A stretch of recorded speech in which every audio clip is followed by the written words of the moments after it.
திமுக கொடி பொருத்திய காரில் பெண்களை துரத்திச் சென்ற நபர்களுக்கு 5 ஆண்டுகால தண்டனையை தமிழக முதல்வர் பெற்று தருவாரா என்பது குறித்து தேமுதிக பொதுச் செயலாளர் அறிக்கை. பெண்கள் சுதந்திரமாக நடமாட முடியாத சூழ்நிலையில் நாம் இருக்கிறோமா? மகாத்மா காந்தி அவர்கள் கூறியது போல் ஒரு பெண் இரவு நேரத்திலும் தனியாக பயமின்றி செல்ல முடிந்தால் அன்று தான் உண்மையான சுதந்திரம் கிடைத்துள்ளது என்பதற்கிணங்க இன்றளவும் அந்த நிலை நம் தமிழ்நாட்டில் வந்திருக்கிறதா? திமுக கொடியை பொருத்திய காரில் இருந்த சிலர் குழந்தையுடன் பயணித்த பெண்களையும் குடும்பத்தினரையும் துரத்தியும் பயமுறுத்தியும் அராஜகத்தில் ஈடுபட்டுள்ளனர். அந்த குற்றவாளிகள் யாராக இருந்தாலும், அவர்கள் பெரிய அரசியல் பின்புலம் உடையவர்களாக இருந்தாலும், காவல்துறை உடனடியாக அவர்களை யார் என்று கண்டுபிடித்து உலகத்திற்கு தெரிவிக்க வேண்டும். மேலும் தமிழக முதல்வர் மு.க.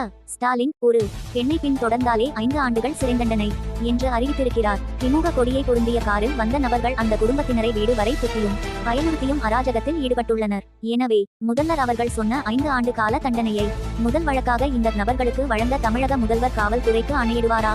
பாதிக்கப்பட்ட பெண்களுக்கு நியாயம் கிடைக்குமா என்று தேமுதிக பொதுச் செயலாளர் பிரேமலதா விஜயகாந்த் அவர்கள் அறிக்கையில் தெரிவித்தார்.